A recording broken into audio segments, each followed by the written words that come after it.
नमस्कार साथियों। आज हम लोगों ने बात किया है फाइलम बेसिडियोमाइकोटा के बारे में। यह वही फाइलम है जिसमें मशरूम्स को रखा गया है। बहुत इंपॉर्टेंट है। इकोनॉमिक पॉइंट ऑफ व्यू से भी हमें जानना चाहिए कैसे बेसिडियोमाइकोटा मशरूम ग्रो करते हैं और कैसे इसमें प्रोसेस होती है। कंपटीशन के पॉइंट ऑफ व्यू से तो बहुत ही इंपॉर्टेंट, क्योंकि इसके नाम बहुत सारे पूछे जाते हैं, बहुत सारे कैरेक्टरिस्टिक फीचर जैसे डाइकैरियोटिक फेज क्या है, कैसे बनता है, ये सारी चीजें पूछी जाती हैं। हमने बात किया है कैसे प्राइमरी माइसीलियम, प्राइमरी से सेकेंडरी माइसीलियम और सेकेंडरी माइसीलियम से टर्शियरी माइसीलियम बनता है, और फिर उससे जो फंगस हम दिखाई देता है जो खाते हैं, यानी कि बेसिडियोमेटा, फ्लावर ऑफ द फंगस जिसे कहते हैं, वो कैसे बनता है।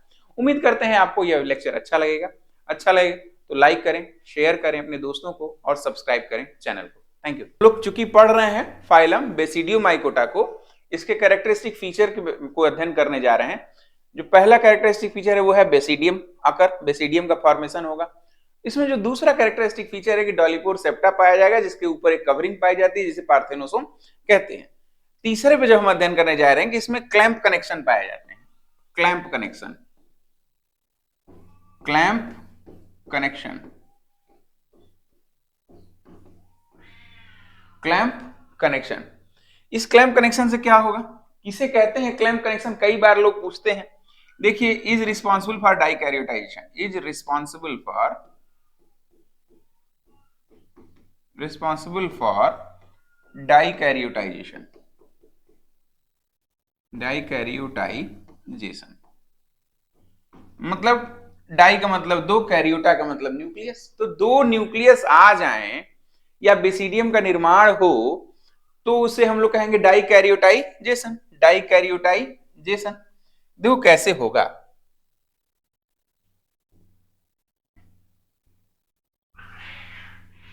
ठीक है, ऐसे बना लीजिए, एक माइसीलियम बना लीजिए। अब ये देखिए, दो स्ट्रैंड के न्यूक्लियाई पाए गए, दो स्ट्रैंड के न्यूक्लियाई पाए गए। या दो स्ट्रैंड ना करो, कैसे एक में कैसे पाए जाएंगे, तो एक माइसीलियम है, एक माइसीलियम है, और इसमें डॉलीपोर सेप्टा पाया जाएगा, इसमें डॉलीपोर सेप्टा पाया जाएगा। यहां पे ये न्यूक्लियस है और यहां पर ये न्यूक्लियस है। अभी तक तो हमें दिख रहा है कि वही ऐसा हो जाएगा। कैसे इसका निर्माण हुआ होगा, कैसे डाइकैरियोटिक हाइफी का निर्माण हुआ होगा, तो बताते हैं लोग कि एक ऐसा स्ट्रक्चर होगा, ये भी डिवाइड करेगा, ये भी डिवाइड करेगा, ये भी डिवाइड करेगा और ये भी डिवाइड करेगा। जब डिवाइडेशन शुरू होगा साथियों, तो एक ऐसे स्ट्रक्चर, नॉब लाइक स्ट्रक्चर बन जाएगा, एक नॉब लाइक स्ट्रक्चर बन जाएगा। या अभी नहीं, इसको हेड से हटा दो, एक नॉब लाइक स्ट्रक्चर बनेगा। कैसे ये बना, ये देखिए कैसे बनता है। ऐसे नॉब लाइक स्ट्रक्चर बना, यहां पर ये न्यूक्लियस डिवाइड करेगा, यहां पे ये न्यूक्लियस डिवाइड करेगा। ठीक, ये दोनों न्यूक्लियस क्या करेंगे, डिवाइड करेंगे। डिवाइड करके अगले स्टेप में हम बनाएंगे, ये देखिए, ये जो न्यूक्लियस था इसमें का एक न्यूक्लियस यहां माइग्रेट कर गया। ये दो बना था ना, ये दो बना था, एक इधर की तरफ, यहां से एक इधर की तरफ माइग्रेट कर गया।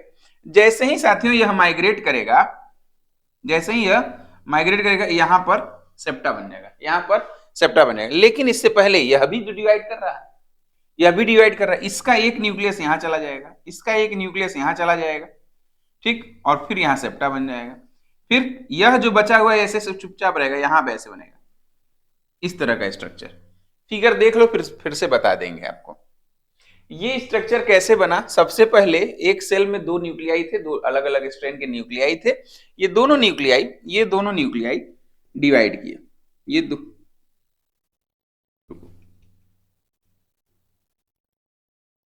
थोड़ा बड़ा बना दें इसे, देखो अलग से दिख रहा है अब। ठीक है, अब ये बनाने का मतलब है कि ये डिवाइड कर रहा है, ये बनाने का मतलब है कि ये भी डिवाइड कर रहा है। थोड़ा दूर दूर बना दिए। जब ये डिवाइड करेगा तो उसमें से एक न्यूक्लियाई यहां चला जाएगा, वहां सेप्टा, और इसका एक न्यूक्लियाई ऊपर वाले सेल में चला जाएगा। इस दौरान दो सेप्टा बनेंगे, एक यहां बनेगा, एक यहां। लेकिन अब आप सोचेंगे कि सर यहाँ पे तो कैसे आएगा वापस, ये जो कर्व है ये आकर के वापस इस सेल में फ्यूज हो जाएगा, ये वापस इस सेल में आकर के फ्यूज हो जाएगा। अगले स्टेप में आप देखिए, ये तो अपना ले गया, इसने तो बंटवारा करके अपना ये पहले ले गए, ठीक है। लेकिन ये जो क्लैंप था, ये जो क्लैंप था, ये क्लैंप ऐसे बढ़ जाएगा, ये क्लैंप ऐसे बढ़ जाएगा, ठीक, और फ्यूज कर जाएगा पुरानी वाली सेल से, फ्यूज कर जाएगा पुरानी वाली सेल से, फ्यूज कर जाएगा पुरानी वाली सेल से। मेरी बात समझ में आ रही है? तो ये जो न्यूक्लियस यहां था वो पहले यहां आया और फिर यहां फ्यूज कर गया। इसमें तो एक पुराना न्यूक्लियस था ही ना, पुराना न्यूक्लियस था ही। देखो, क्लैंप कनेक्शन शब्द ही क्वेश्चन पूछेगा केवल, लेकिन कैसे होता है यह प्रोसेस भी हमें जानना चाहिए ताकि आप अपने स्टूडेंट्स को बता सकें। हुआ?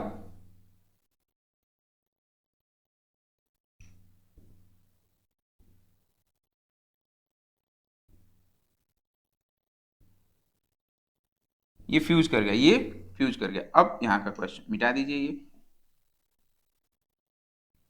तो आप लोगों को जो यहां दिख रहा था दो न्यूक्लियाई, अब यहां भी आपको दो कलर की न्यूक्लियाई दिखने लगेगी, ठीक है। तो अब इसी से डाइकैरियोटाइजेशन या डाइकैरियोटिक हाइफी का फॉर्मेशन कैसे होता है? यहां पर dikaryotic hyphae form by clamp connection.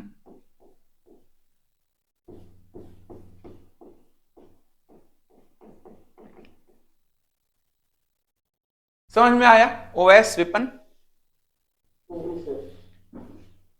Vipin सो गई? कोई आवाज नहीं आती तो हम सोचते हैं कि भाई लग रहा है निद्रा जो है आ रही है। वैसे अच्छा नींद भी सुबह आती है। फिगर बना लीजिए, फिगर बना लीजिए।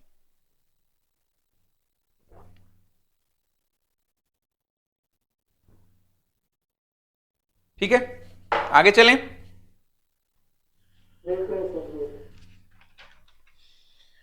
अब जब नाम बेसिडियम माइकोटा दिया है तो ये बेसिडियम का निर्माण होगा कैसे, ये बेसिडियम का निर्माण होगा कैसे? तो कहानी अब शुरू होगी डाइकैरियोटिक हाइफा से, कहानी शुरू होगी डाइकैरियोटिक हाइफा से। इसका मतलब क्या है कि दो अलग अलग स्ट्रेन के न्यूक्लियस उसमें मौजूद ही हैं, दो अलग अलग स्ट्रेन के न्यूक्लियस उसमें मौजूद ही हैं, ठीक है भाई, मौजूद हैं। तो अगला जो पहला स्टेप होता है कभी भी बेसिडियो माइकोटा पढ़ाने के लिए, जो पहला स्टेप आप बताएंगे क्लैंप कनेक्शन के बाद, वो यही बताएंगे फॉर्मेशन ऑफ बेसिडियम। हेडिंग होगी formation of basidium, formation of basidium, ठीक। Basidium and basidiospores, and basidiospores.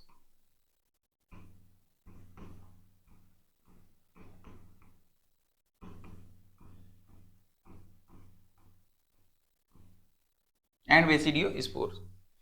देखिए इसमें बहुत लिखना नहीं है, फिगर ही ज्यादा बनाना है। कैसे? एक ये डाइकैरियोटिक हाइफा था, एक ये डाइकैरियोटिक हाइफा था, ठीक है। अभी सब में सेप्टा पूरा ही पूरा लगाइए। डाइकैरियोटिक हाइफा का मतलब दो कैरियन होंगे, दो कैरियन होंगे। बड़ा हाइफा था, हमने केवल अपने हिसाब का छोटा सा बना दिया, ठीक।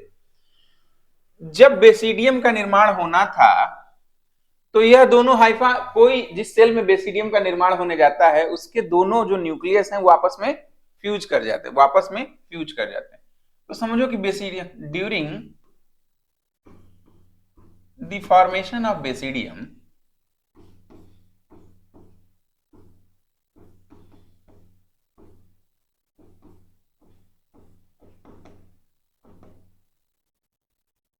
both the nuclei fused, both nuclei fused,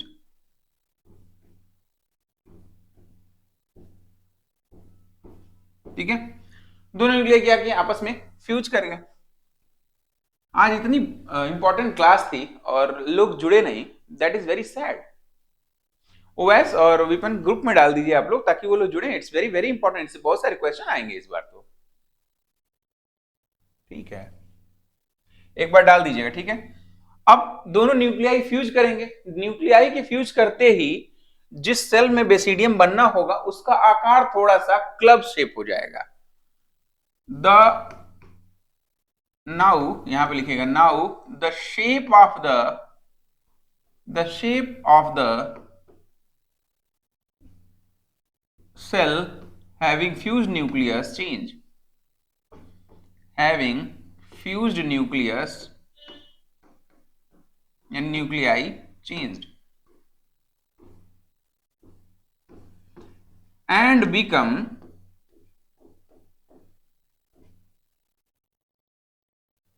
club shaped। Club मतलब गधा जैसा, क्लब शेप्ड।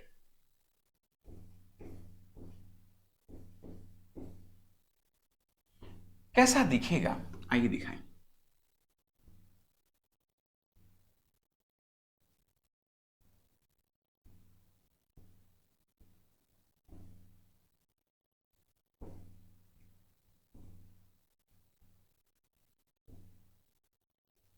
अब यहां तो फ्यूज हो चुका है, यहां तो फ्यूज हो चुका है।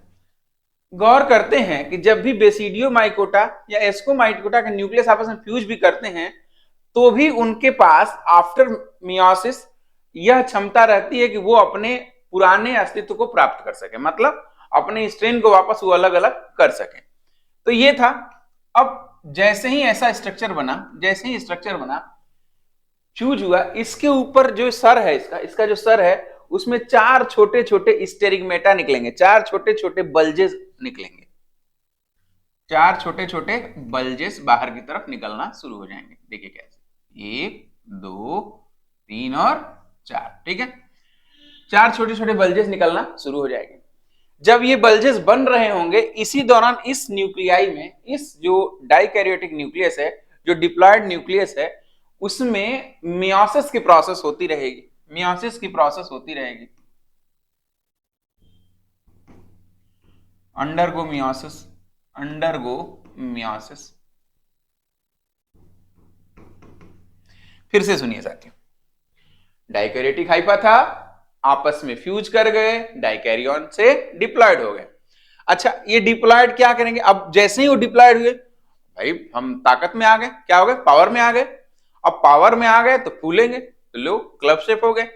जैसे ही ये क्लब शेप हो गए, फूल गए, अब उस न्यूक्लियस में क्या शुरुआत हो जाएगी? मियोसिस की प्रोसेस की शुरुआत हो जाएगी। जैसे ही मियोसिस होगा, अगले स्टेप में देखेंगे उसमें 4 छोटे छोटे बल्जेस निकलेंगे, जिसे स्टेरिगमेटा या स्टेरिगमेटा कहेंगे। साथियों, ये स्टेरिगमेटा, ये तो 4 में, अब मियोसिस होगा तो क्या बनेगा? 4 न्यूक्लियाई बनेंगे। 4 न्यूक्लियाई 2 अलग अलग स्ट्रेन के बन जाएंगे। ये देखो, ये 2 इस स्ट्रेन के, 2 इस स्ट्रेन के बनेंगे। 4 nuclei with 2 strains, 4 nuclei with 2 strains form। अगले स्टेप में हम देखेंगे कि एक एक न्यूक्लियाई अपने अपने सामने वाले स्टेरिमेटा में चला गया, शादी होगी, अपने अपने घरों में चले गए ये लोग। Very good.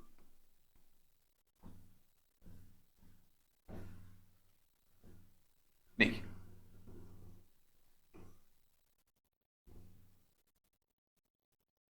अब घर थोड़ा सा चौड़ा बना दिया है, लोग जा रहे हैं ना रहने के लिए।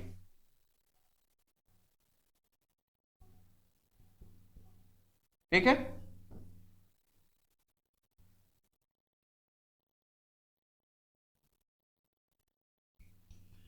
यहां देखिएगा,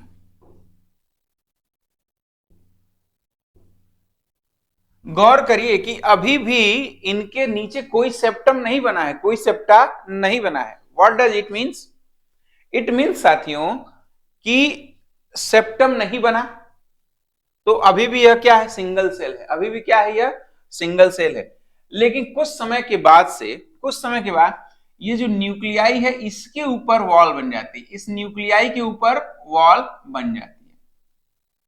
कुछ समय के बाद इस न्यूक्लियाई के ऊपर वॉल बन जाती है। तो अगर हम कहें कि जो पहली वॉल है, जो ये बाहर वाली वॉल है, आउटर वॉल, आउटर वॉल, और जो न्यूक्लियाई के ऊपर बनी वो इनर वॉल, इनर वॉल, जो न्यूक्लियाई के ऊपर बना वो इनर वॉल बना। अब कुछ समय के बाद से फिर यहां पर सेपरेशन बनेगा, फिर सेपरेशन बनेगा। एक राउंड और बता दें आपको क्या मतलब रहा। इसका मतलब यह रहा कि पहले एक एक करके जो चार न्यूक्लियाई जो हैप्लॉइड थे अपने अपने सामने वाले कमरों में चले गए, सामने वाले कमरों में चले गए। इन सामने वाले कमरों में जाने से क्या हुआ, कोई वॉल तो बनी नहीं इनके ऊपर, कोई वॉल बनी नहीं। तो जो बाहर वाली वॉल थी, जो बाहर वाली वॉल थी, वो किसकी थी, हाइफी की ही वॉल है, वो कैसी है, हाइफी की ही वॉल है। लेकिन अंदर जो न्यूक्लियाई है, कुछ समय के बाद उस न्यूक्लियाई के ऊपर उसकी अपनी सेल वॉल बन जाती है। अब जैसे ही यह नीचे का सेप्टा बनेगा साथियों, इसको कहेंगे बेसिडियम, इसको कहेंगे बेसिडियम, बेसिडियम। और इसके अंदर के न्यूक्लियाई को, इन चारों को बेसिडियो स्पोर, बेसिडियो स्पोर कहेंगे, बेसिडियो स्पोर कहेंगे। ठीक है, इन चारों न्यूक्लियाई को कहेंगे बेसिडियो स्पोर। लिख लीजिए फटाफट, इसको लिख लीजिए, बनाते भी रहिए साथ साथ।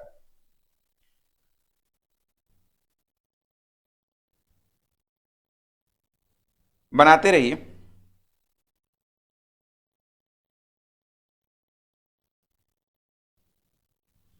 अब यह जो आउटर वॉल थी, भाई अंदर उसकी खुद की तो कोई वॉल नहीं थी, आउटर वॉल का नाम बदलेगा, उसे कहा जाएगा पेरी वॉल या पेरीस्पोर। ये जो आउटर वॉल है इसको कहा जाएगा पेरीस्पोर, माने बाहर की ओर, पेरी का मतलब बाहर, चार दीवारी, पेरीस्पोर। अच्छा, इनर वाले को क्या कहा जाएगा, एपीस्पोर, एपीस्पोर।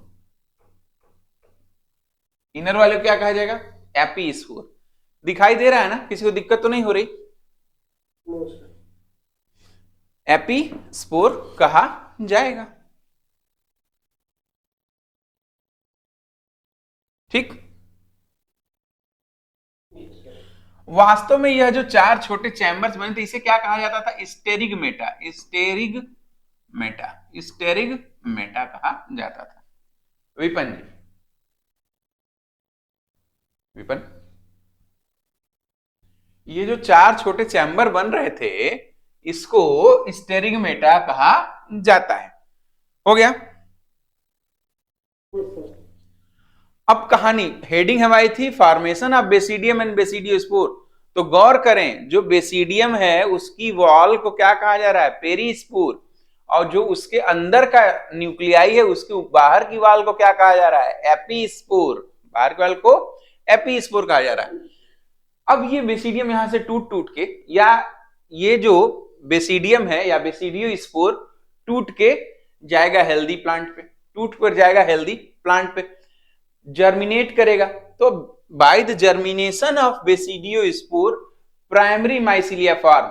और गौर करो साथियों, यह जो न्यूक्लियाई है वो हैप्लॉइड है, वह जो न्यूक्लियाई है वो हैप्लॉइड है। इसका मतलब यह है कि जो प्राइमरी माइसिलियम बनेगा वो क्या होगा, वह मोनोकैरियोटिक होगा। जो प्राइमरी माइसिलियम है वो मोनोकैरियोटिक होगा। तो पहला स्टेप था formation of basidium and basidiospore. जो दूसरा स्टेप आएगा वह होगा formation of primary mycelium from basidiospore. इसको गौर करिएगा, अगला step formation of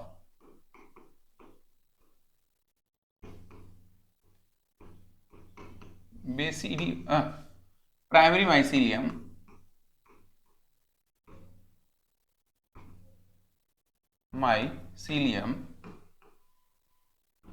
from basidiospore, basidiospore, ये हेडिंग है आपकी, फ्रॉम बेसिडियोस्पोर। यानी कि अब यह जर्मिनेट करेगा। जो हमने यहां पर गौर करिए विपन उवैस, जो हमने बेसिडियम के अंदर बेसिडियोस्पोर बनाया है अब वो टूट टूट के अलग अलग जाएगा। लेकिन उसके अंदर क्या है, सिर्फ एक न्यूक्लियाई है, एक ही स्ट्रेन का न्यूक्लियाई है। क्या बनाएगा वो? Monokaryotic hyphae. Monokaryotic hyphae. The basidiospore, the basidiospore form, germinate and form, ठीक है, germinate and form monokaryotic hyphae. Monokaryotic hyphae, mono का मतलब एक, कैरियोटिक का मतलब nucleus, monokaryotic hyphae.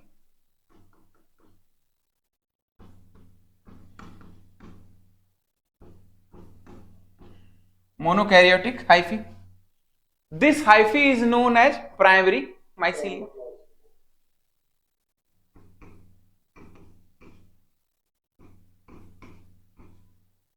This hyphae is known as primary mycelium. Okay, this hyphae is known as primary mycelium. अब बात होगी प्राइमरी माइसीलियम की। तो इस प्राइमरी माइसीलियम से, इस प्राइमरी माइसीलियम, पहले एक प्राइमरी माइसीलियम का स्ट्रक्चर देखो। प्राइमरी माइसीलियम दिखेगा कैसा? मान लो एक ये प्राइमरी माइसीलियम है, ये एक प्राइमरी माइसीलियम है। हमने कहा मोनोकैरियोटिक हाइफी, इट मींस कि इसमें केवल एक एक न्यूक्लियस होंगे। ये है प्राइमरी माइसीलियम, ये है क्या? Primary mycelium.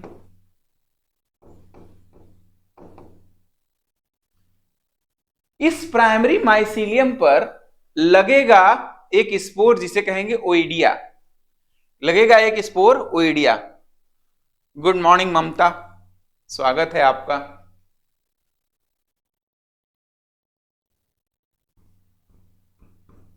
on the primary mycelium,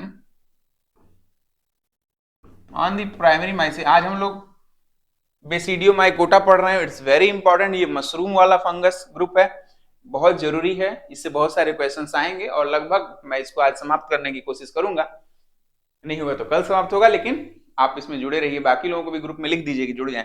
on the primary mycelium spore form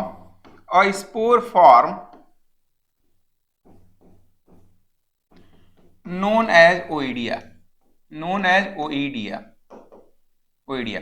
तो अब आपसे मैं यह पूछूं कि क्या ओइडिया में कितने न्यूक्लियस होंगे? तो भाई जब पापा के पास एक है तो बेटे के पास भी तो एक ही होगा, ठीक है, क्योंकि अब तत्काल कहां से डेवलप कर पाएगा? ओइडिया, फॉर्मेशन ऑफ ओइडिया, ठीक।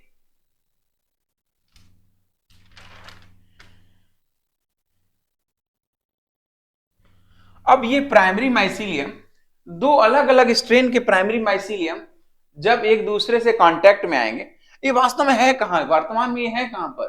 वर्तमान में ये हेल्दी होस्ट पर है। फिर से सुनिए, देखिए ये चला यहां से, या सॉइल में भी हो सकता है, या सॉइल अगर पैथोजेनिक है तो होस्ट पे रहेगा, नहीं तो सॉइल में चला जाएगा, कोई दिक्कत नहीं।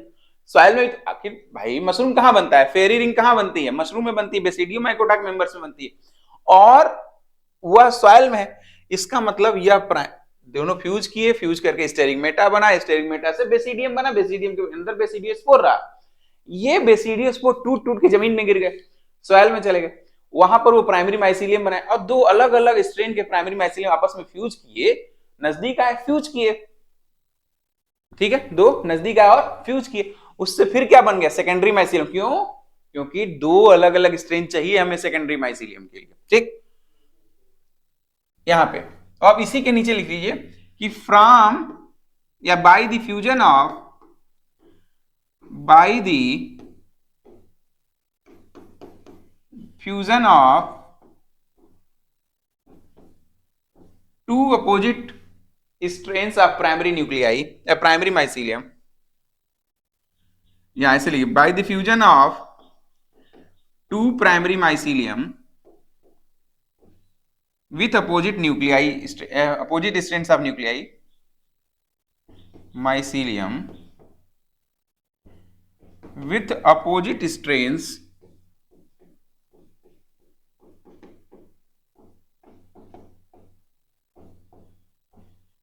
with opposite strains of nuclei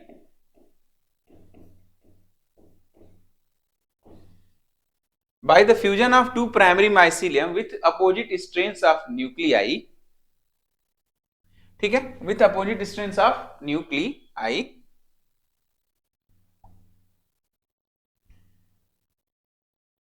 dikaryotic mycelium form, dikaryotic mycelium form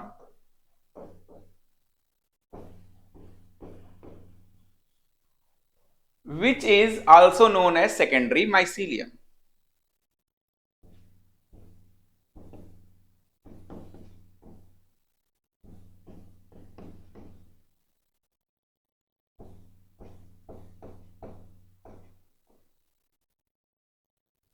Which is also known as secondary mycelium.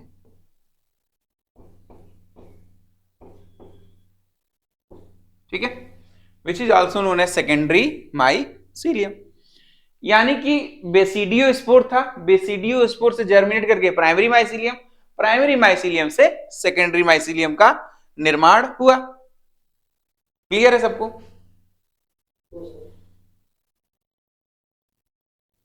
तो अब बात हो गई प्राइमरी सेकेंडरी माइसीलियम की बात शुरू हो गई है, तो अगली हेडिंग होगी हमारी सेकेंडरी माइसीलियम. सेकेंडरी माइसीलियम लिख लिया है, बना लिया है सब लोगों ने, कोई दिक्कत तो नहीं? हो गया विपन, ममता, उवै साहब,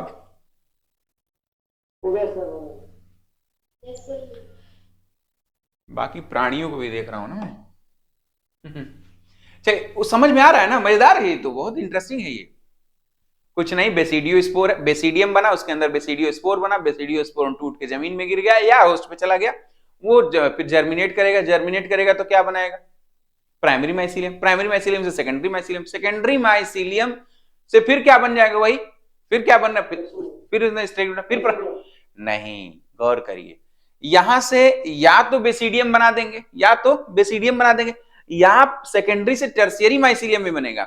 सेकेंडरी से टर्शियरी माइसीलियम बनेगा जिसे क्लेमाइडोस्पोर या टेलेटोस्पोर भी कहते हैं. तो पहले तो हम लोग सेकेंडरी माइसीलियम के बारे में लिखें. सेकेंडरी माइसीलियम के बारे में जानिए. Secondary mycelium have two different strains of nuclei, two different strains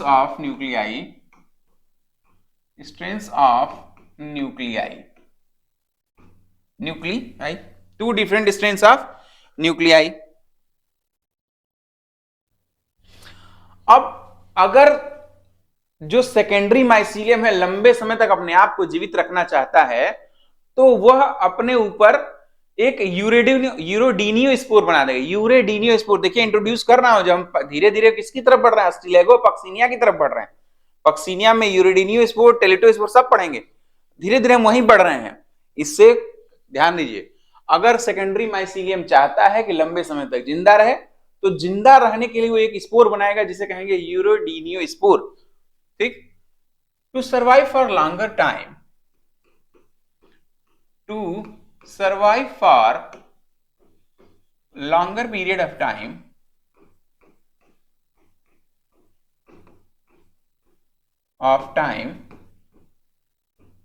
ठीक है, to survive for longer period of time,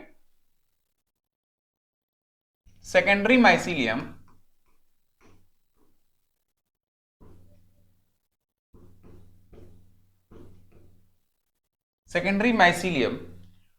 produce a stable या resistant spore which is known as यूरेडीनियो spore. Produce a resistant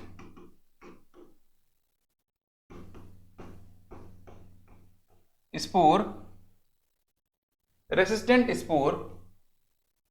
known as यूरेडीनियो spore. अब ध्यान देना साथियों, यह जो यूरेडीनियो spore है, इस अगर जर्मिनेट करेगा तो वापस सेकेंडरी माइसीलियम बनाएगा. फिर से सुनिए, यूरेडीनियो स्पोर तो बनाएगा भाई, हम पैसा एफडी करा के रखे हैं, पैसा एफडी करा के रखे हैं, तो जब हम तोड़ेंगे तो हमारे पास आएगा ना. तोड़ेंगे तो फिर हमारे ही पास आएगा क्योंकि हमारा ही हिस्सा था। ठीक, उसी तरह से सेकेंडरी माइसीलियम को यह डर लगा कहीं मैं समाप्त ना हो जाऊं, तो उसने क्या किया, उसने एक स्पोर बना दिया। उसने क्या किया, एक स्पोर बना दिया अपने भविष्य के लिए, उसका नाम रखा यूरेडिनियो स्पोर, यूरेडिनियो स्पोर रखा। ठीक, तो इसमें अब कोई पूछ दे कि यूरेडिनियो स्पोर में कितने प्रकार के न्यूक्लियाई पाए जाएंगे, तो 2 स्ट्रेन ऑफ न्यूक्लियाई पाए जाएंगे। 2 strains of nuclei are present in urediniospore. तभी तो जर्मिनेट करेगा, जर्मिनेट करेगा तो 2 अलग अलग टाइप के स्पोर बनेंगे, तभी तो सेकेंडरी माइसीलियम बनाएगा। मेरी बात समझ में आ रही है ना आप लोगों को? तो यहां पे लिख लीजिए 2 strains of nuclei present, 2 strains of nuclei present.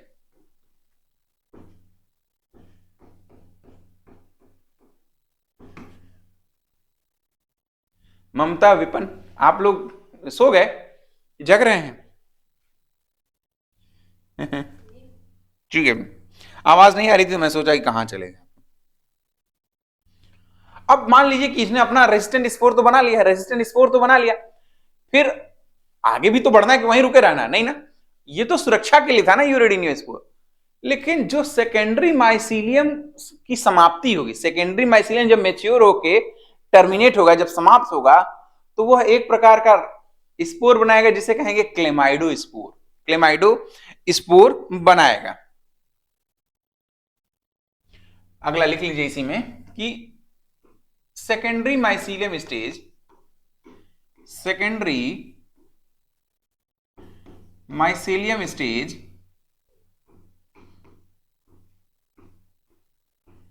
end with the formation of chlamydospore, end with the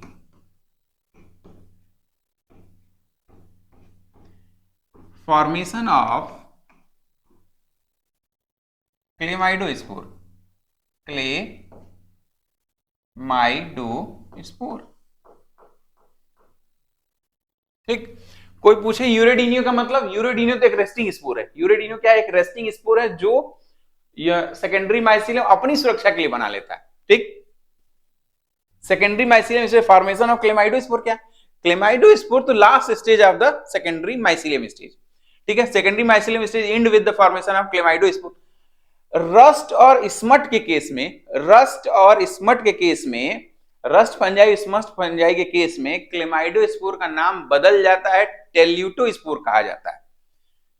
in case of rust and smut fungi, अब आप लोग पूछेंगे रस्ट और स्मट क्या है, बस इसके बाद ही इंट्रोड्यूस करूंगा। In case of rust and smut fungi,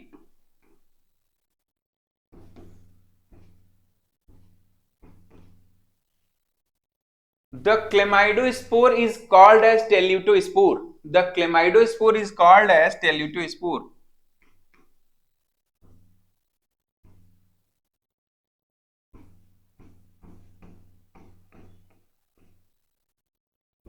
is called as teleutospore।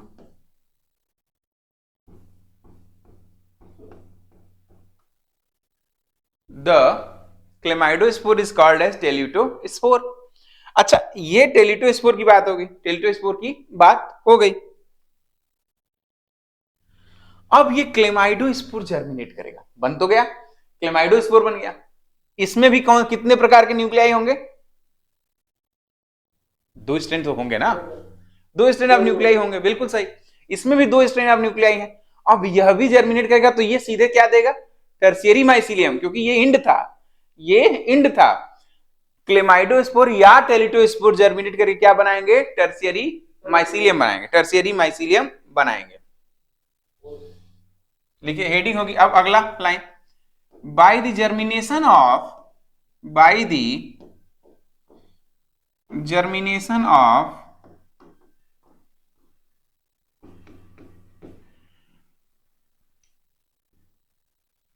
Of chlamydospore,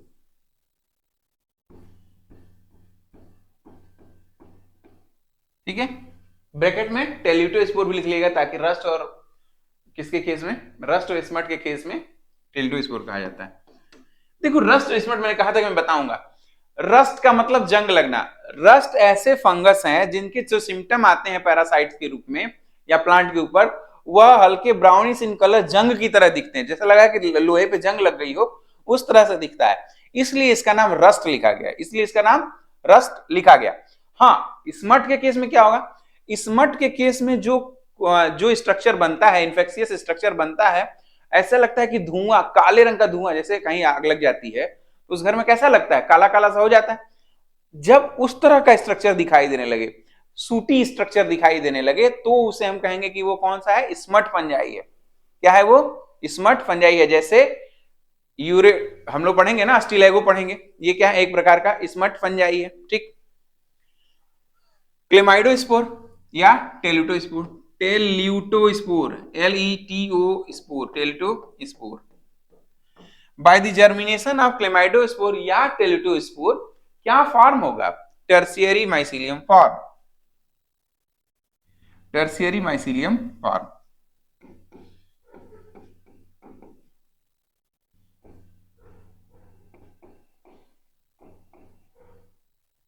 tertiary mycelium form, ठीक है।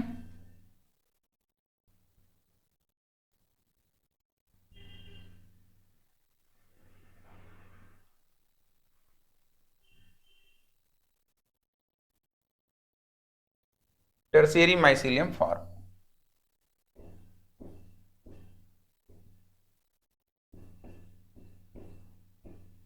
लिख लीजिएगा, टर्शियरी माइसीलियम फॉर्म।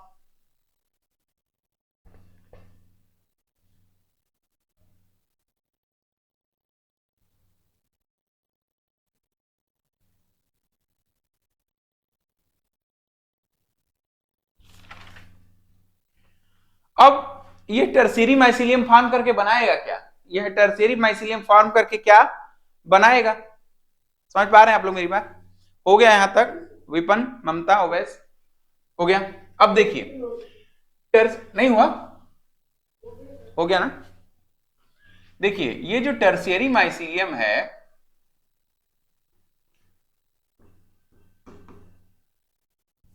हटाओ जी,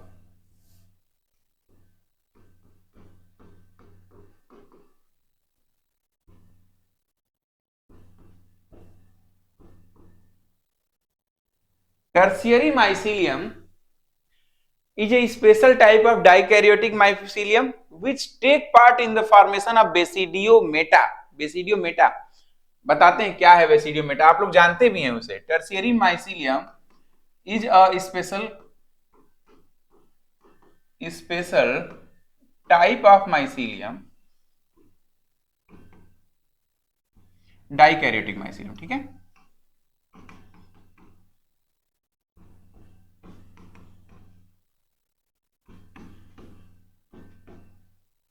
आप लोग गौर करें, सिर्फ और सिर्फ ओइडिया, सिर्फ और सिर्फ ओइडिया में मोनोकैरियोटिक न्यूक्लियस था, या प्राइमरी माइसीलियम में मोनोकैरियोटिक न्यूक्लियस था। इसके बाद चाहे आप यूरेडिनियोस्पोर ले लें, या आप क्लेमाइडोस्पोर या टेलिटोस्पोर ले लें, इन सब में क्या है, दो स्ट्रेन के माइसीलियम पाए जाते हैं। ठीक, तो tertiary mycelium is special type of dikaryotic mycelium, ठीक है, dikaryotic mycelium having, dikaryotic mycelium you mycelium which take part in the formation of, which take part in the formation of, in the formation of, which take part in the formation of basidiometa,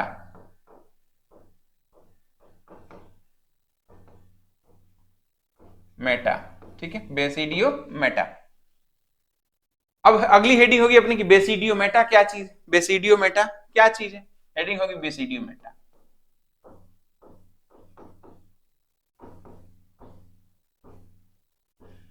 साथियों, ये जो बेसिडियोमेटा है, यह एक प्रकार का fungal fruit है, या फ्लावर ऑफ द फंगस है, flower of the fungus.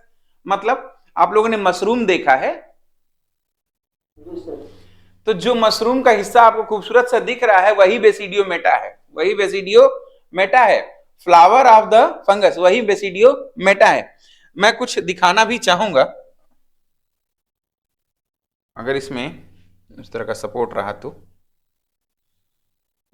Open करेंगे क्या, ये रुक जाइए।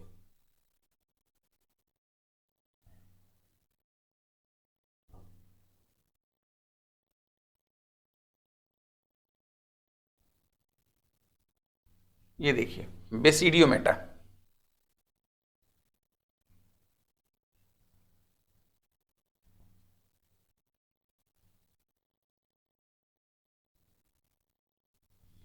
ये जो भी स्ट्रक्चर आपको दिखाई दे रहे हैं, ये दिख रहा है आप लोगों को, वास्तव में क्या है ये? यही है बेसिडियो मेटा, यही है बेसिडियो मेटा या बेसिडियो मा। ठीक है, बेसिडियो मेटा या बेसिडियो मा। ठीक, अलग अलग तरह के दिखेंगे, अलग अलग तरह के दिखते हैं। ये तो अपना एगेरिकस बाइस्पोरस है, और भी तो बहुत तरह से दिखते हैं, और भी तो बहुत तरह से देखते हैं, जैसे बटन मशरूम का, ये तो बटन ही था।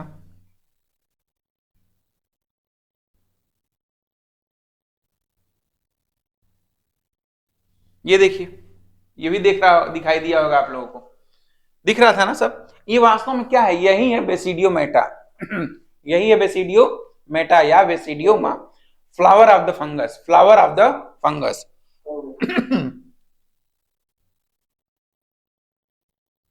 यही है बेसिडियो में फ्लावर ऑफ द फंगस। तो लिख लीजिए, it is also known as, it is also known as flower of the fungus, flower of the fungus.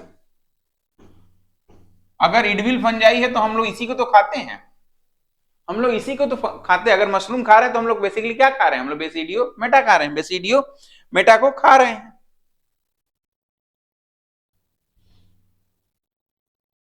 ठीक है, लेकिन यह सब में नहीं बनेगा, रस्ट और स्मट में इसका निर्माण नहीं होता है। This basidiomata in rust and smut fungi, in rust and smut fungi, rust and smut fungi, basidiomata not form, basidiomata not form. ठीक है, बेसिडियोमेटा नॉट फॉर्म। तो कहानी में फिर से जीरो से स्टार्ट करूंगा। सबसे पहले प्राइमरी माइसीलियम था, प्राइमरी माइसीलियम से ओइडिया बना, इसका कोई मतलब नहीं। फिर दो प्राइमरी माइसीलियम अलग अलग स्ट्रैंड के आपस में फ्यूज करके सेकेंडरी माइसीलियम बना। अगर वो सेकेंडरी माइसीलियम चाहता है लंबे समय तक जिंदा रहना तो बना देगा, क्या बनाएगा? यूरोडीनियो स्पोर, यूरेडीनियो स्पोर। ठीक है, अच्छा अब उसके बाद उसका स्टेज, सेकेंडरी माइसीलियम की स्टेज समाप्त कब होगी? सेकेंडरी माइसीलियम की स्टेज, हाँ जी,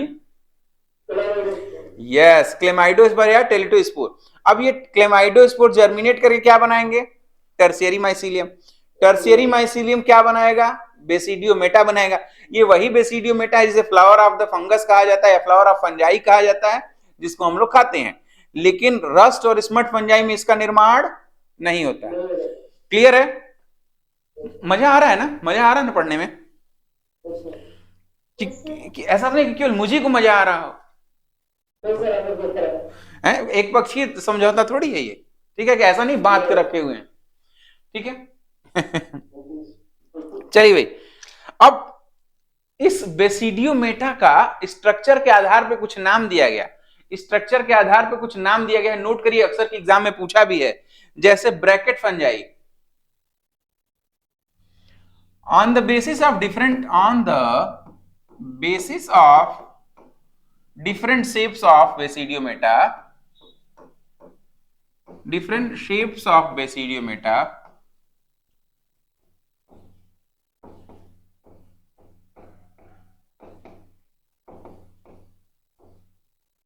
बेसिडियोमेटा फंजाई को डिफरेंट नेम दिया गया है, different names are given to the fungi.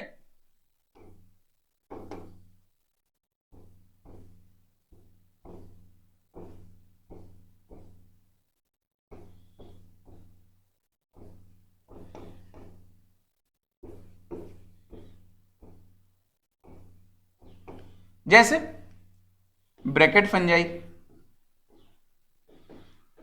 Bracket fungi, जैसे ब्रैकेट फंजाई,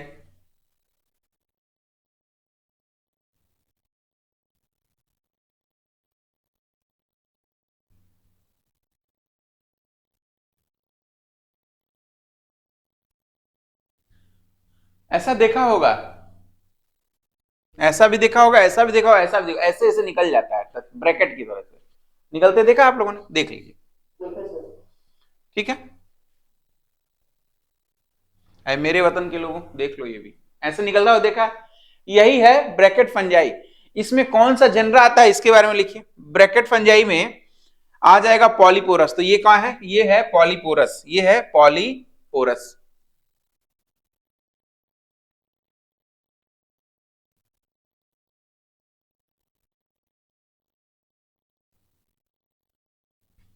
ये है पॉलीपोरस।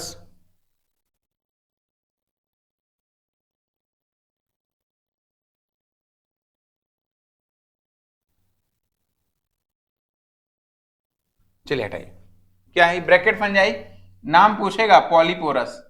किसे कहते हैं ब्रैकेट फंजाई, पॉलीपोरस को कहते हैं। पॉलीपोरस क्या है, एक प्रकार का फंगस है, जो ऐसे ऐसे निकला हुआ था वो क्या था, वो था पॉलीपोरस, वो क्या था, पॉलीपोरस था।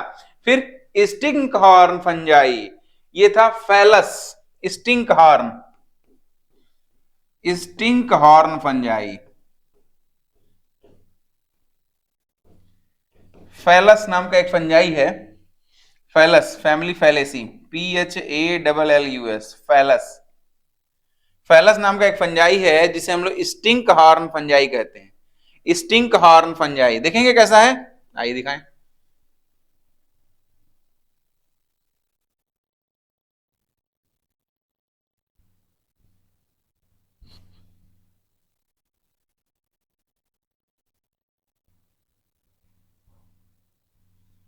स्टिंक हॉर्न फंजाई, देखिए निकला है ना ऐसे, ठीक है।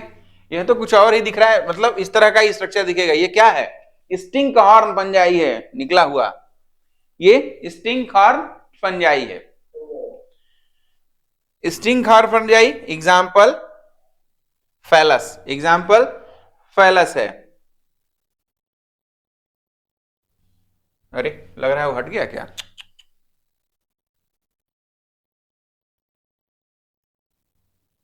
लोड हो जाए फिर से, वेट कुछ सेकंड्स लगेंगे इसको, loading unsaved file.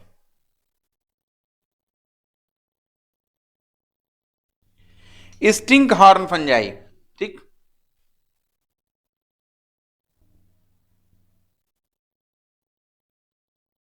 Bracket fungi या स्टिंक हॉर्न फंजाई।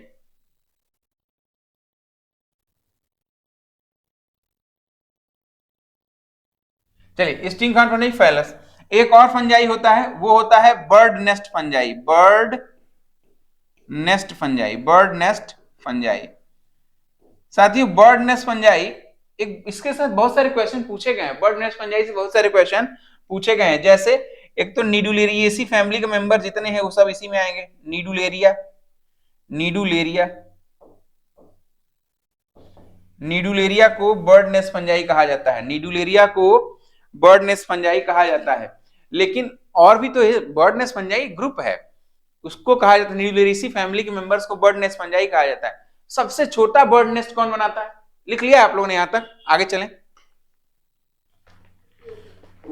चलिए सबसे छोटा बर्ड नेस्ट कौन बनाएगा, लिखिए। तो स्मॉलेस्ट बर्ड नेस्ट, उसी में नीचे स्टार ला के लिखिएगा, ये उसी से संबंधित है, ये नीडुलेरिया से ही संबंधित है। Smallest nest, smallest nest form by, smallest जो नेस्ट है, सबसे छोटा जो नेस्ट है वो है नीडुलस, फॉर्म बाय नीडुलस, NIDULUS। न्यूडुलस एक फंजाई है जिसके द्वारा सबसे छोटा नेस्ट बनाया जाता है। नेस्ट का मतलब क्या है, घरौंदा टाइप का, ठीक है, घोंसला या घरौंदा टाइप का। अच्छा एक और है जिसे हम लोग बर्ड नेस्ट फंजाई के नाम से जानते हैं, ये तो ग्रुप था नीडुलेरिएसी, इसमें साइएथस नाम का एक फंगस है ग्रुप में। अगर ऑप्शन में साइएथस लिखा है तो बर्ड नेस्ट फंजाई पर टिक लगाएंगे हम लोग, साइएथस क्या होगा वो, Cyathus, bird nest fungi, bird nest fungi. अक्सर आप लोगों को ये दे देगा साइएथस, साइएथस, ठीक है, टिक लगा दिया। ये किसका मेंबर है? ये निडुलिरिएसी फैमिली का ही मेंबर है, इसी की वजह से उस फैमिली को कहा जाता है बर्ड नेस्ट फंजाई फैमिली। ठीक हो गया। अब साथियों बात करेंगे भाई बेसिडियोमेटा, जो हम बेसिडियोमेटा पढ़ते हैं। बेसिडियोमेटा बेसिकली तीन प्रकार के होते हैं, बेसिडियोमेटा बेसिकली तीन प्रकार के होते हैं। बेसिडियोमेटा may be of three types। ठीक, एक ऐसा बेसिडियोमेटा मतलब ऐसा फ्लावर ऑफ द फंगस जो हमेशा खुला हो, एक बहुत लेट में खुले और एक कभी खुले ही नहीं। तीन प्रकार के कौन से? ऐसा बेसिडियोमेटा जो कभी खुला है, हमेशा से खुला ही रहा हो, शुरू से खुला ही ओपन हो, उसे क्या कहेंगे? जिम्नोकार्पिक। जो देर से खुले हेमी एंजियोकार्पिक, और जो कभी खुले ही नहीं वो एंजियोकार्पिक। ठीक, लिखो थ्री टाइप्स के होंगे, ऐसे खींच के लिख लो। जिम्नोकार्पिक, जिम्नोकार्पिक,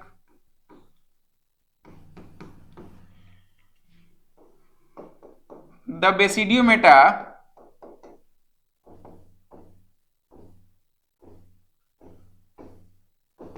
which is open from the initial या from the beginning, which is open from the beginning, open from the beginning,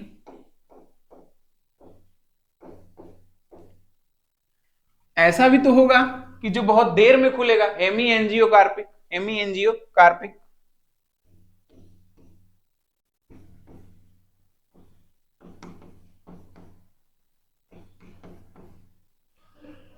The basidiometa open at the later stages of the life, open at the later stage of life।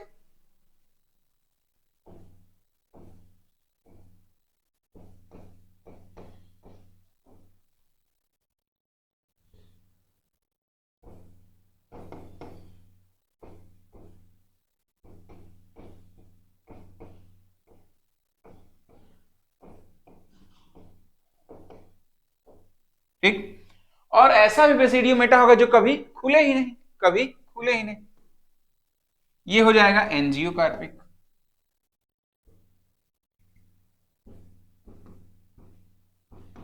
एंजियोकार्पिक बेसिडियोमेटा, जिम्नोकार्पिक बेसिडियोमेटा, Hemy एंजियोकार्पिक बेसिडियोमेटा और जिम्नोकार्पिक बेसिडियोमेटा। कभी खुलेगा ही नहीं, कभी खुलेगा ही नहीं, एंजियोकार्पिक बेसिडियोमेटा। ठीक है, never opens, basidiometa which never opens।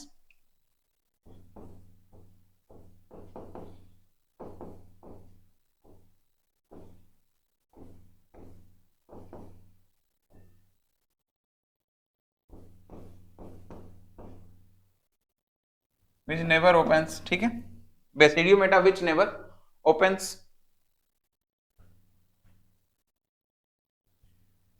इसका बड़ा फेमस एग्जांपल है पेरिडियम, पेरिडियम, पेरिडियम जो कभी खुलता ही नहीं, जो कभी ऐसा बेसिडियोमेटा जो कभी खुलता ही नहीं। ठीक है, जो शुरुआत में खुल जाएगा, ऐसा बेसिडियोमेटा जो शुरुआत में ही खुल जाएगा, वह क्या है? वह है एगेरिकस, वह है एगेरिकस जिसे हम लोग खाते हैं, एगेरिकस, वह है एगेरिकस। ठीक, फिर ऐसा बेसिडियोमेटा सैगी इंक कैप है, कोप्राइनस वगैरह क्या है, इसके ही एग्जांपल है। कोप्राइनस एक बार इसको देखना भी होगा हमें, एक बार इसे हम देख भी लेंगे। कोप्राइनस,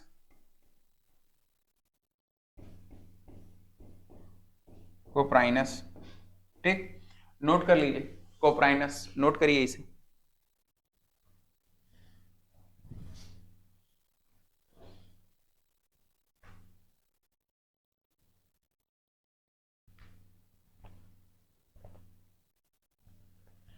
अच्छा, दो तीन टर्मिनोलॉजी है, मैं उसको साथ साथ लिखवा दे रहा हूं, अभी मुझे याद आ रहा है।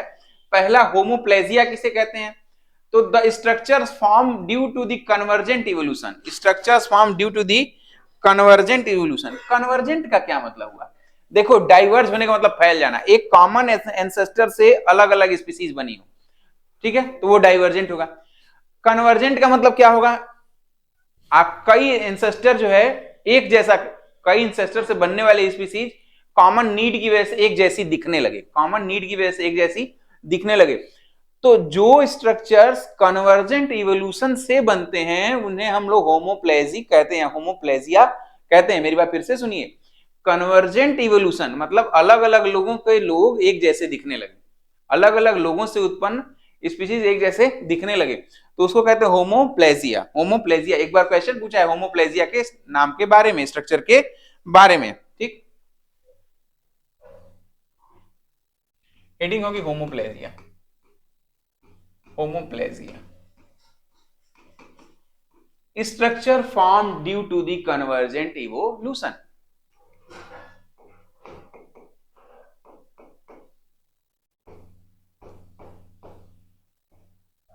Due to the convergent evolution,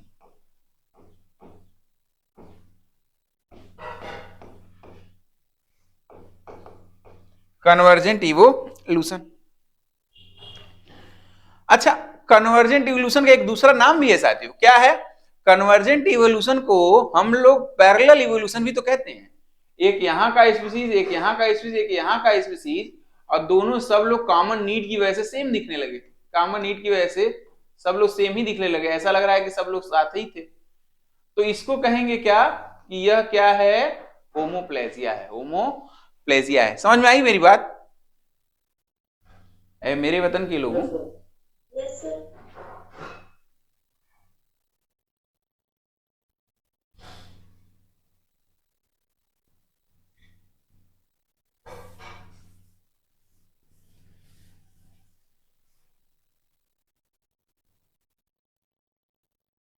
ठीक है।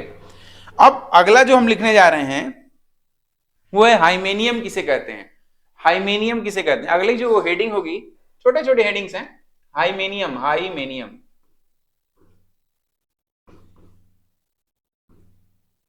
हाइमेनियम किसे कहते हैं। ठीक है साथियों, हाइमेनियम फंजाई से बनता है, फंजाई के माइसीलियम के एग्रीगेशन से बनता है इस, और उसमें कोनिडियोफोर और स्टेराइल पार्ट एक साथ दिखते हैं, कोनिडियोफोर और स्टेराइल पार्ट एक साथ दिखते हैं। ठीक है, तो इसको ऐसे लिखिएगा कि row of basidia, row of basidia, row of basidia. ध्यान दीजिए बेसिडिया के अंदर क्या बना था? Basidiospore. तो एक ऐसा रो ऑफ बेसिडिया होगी जिसके बीच बीच में स्टेराइल पैराफाइसिस भी पाया जाएगा, लेकिन यहां पे पैराफाइसिस टर्म का इस्तेमाल नहीं होगा। रो of basidia with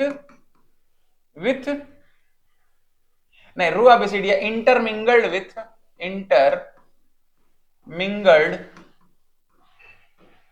mingled with sterile structures,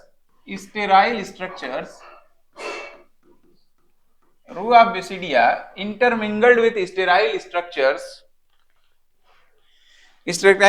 like basidioles, cystidia, like basidioles। मैं बताऊंगा बेसिडियोल क्या चीज है, बेसिडियोल्स, सिस्टीडिया, ये सब क्या है? ये सब sterile structure, hair like sterile structures हैं।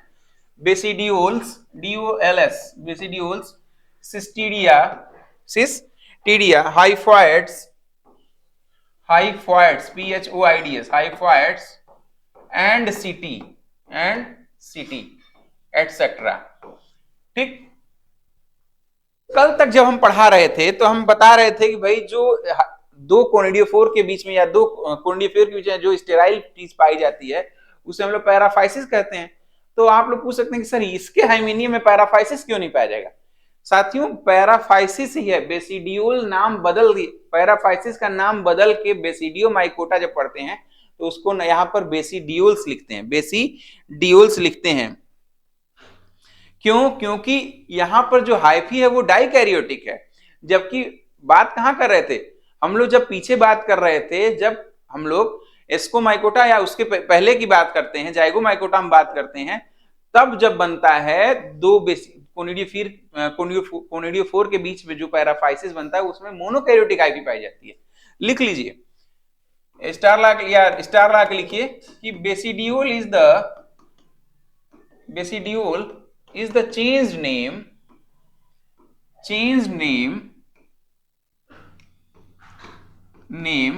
of paraphysis change name of paraphysis. ठीक है, बेसिड्यूल क्या है? चेंज नेम है किसका? पैराफाइसिस का। ठीक, because basidioles originate on dikaryotic hyphae while paraphysis originate on monokaryotic hyphae. Because basidiole originate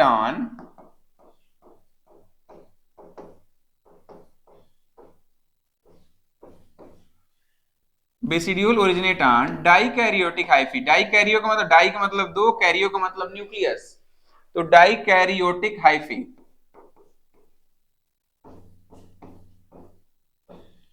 while paraphysis originate on, आप लोग बताएंगे वैसा। Very good, originate on monokaryotic hyphae.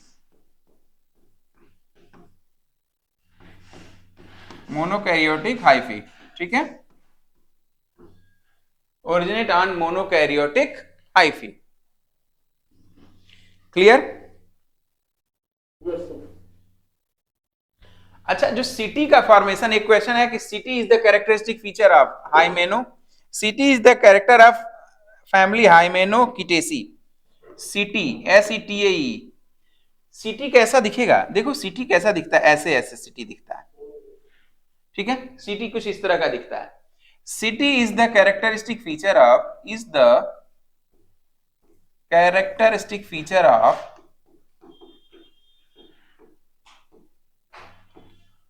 Of family हाइमेनोकिटेसी।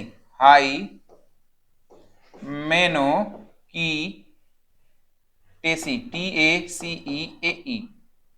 Family Hymenochaetaceae. Setae is the characteristic feature of family हाइमेनोकिटेसी।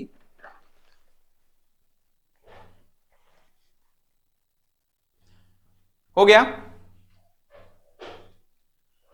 बात करने जा रहे हैं, कुछ छोटे छोटे टर्मिनोलॉजी हैं, जैसे एमिलोइडिटी किसे कहेंगे?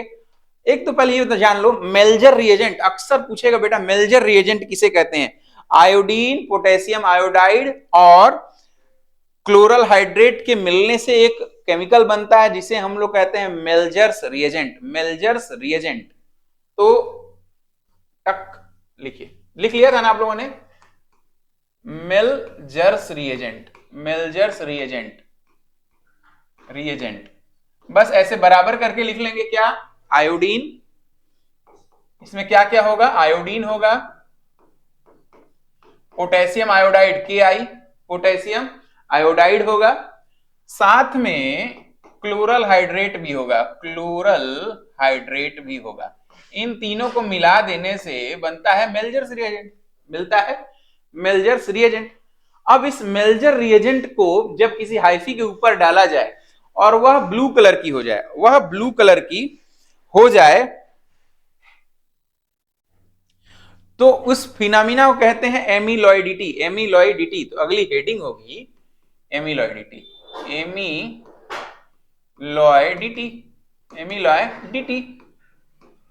एमिलॉइडिटी किसे कहते हैं? व्हेन फंगल हाइफी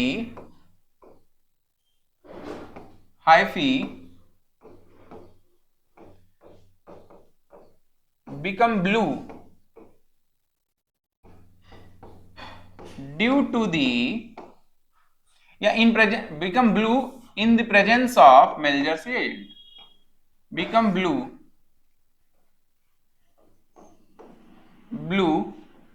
बेसिकली क्या टर्न होगा? उसकी जो सेल वॉल होगी वही तो ब्लू हो जाएगी। become blue in the presence of Melger's reagent। ठीक है ना विपन, समझ में आ रहा है?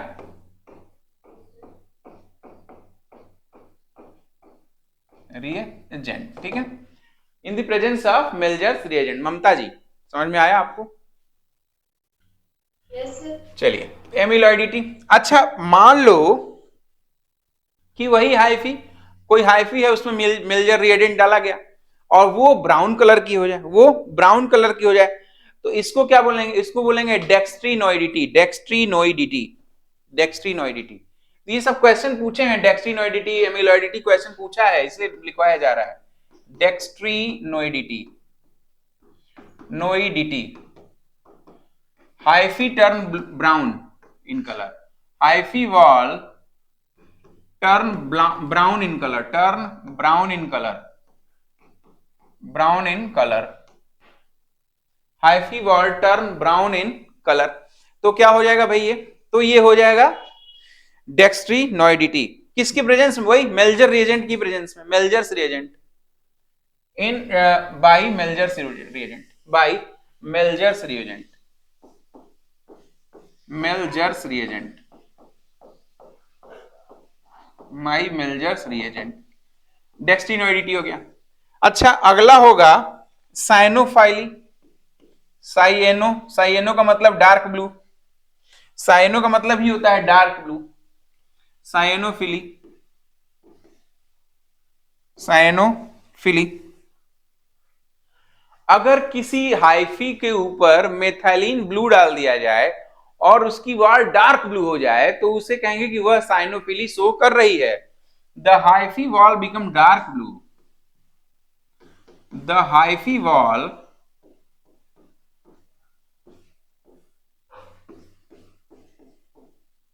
become dark blue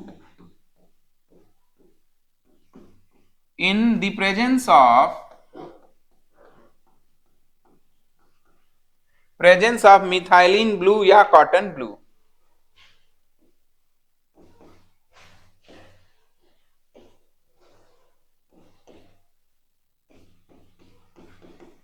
cotton blue, ठीक। तो उसे कहेंगे साइनोफिली, उसे कहेंगे साइनोफिली। एक क्वेश्चन और पूछा है कि हम फंजाई को किस स्टेन से डाई करते हैं या किस डाई से स्टेन करते हैं जब हम उसके कोनिडिया को माइक्रोस्कोप में देखने जाते हैं? कॉटन ब्लू, कॉटन ब्लू से ही हम फंजाई को स्टडी करते हैं। With the help of cotton blue we stain fungi, with the help of cotton blue, ये स्टार भी लगाइएगा, डबल स्टार, ये बेसिक कॉन्सेप्ट है। With the help of cotton blue we stain fungi for the study, fungi for the microscopic study, for the microscopic study. क्यों cotton blue से ही करते हैं? क्योंकि काइटिनियस इन नेचर होता है, तभी वो स्टेन ले पाता है। Microscopic study, microscopic study. अब हम पढ़ेंगे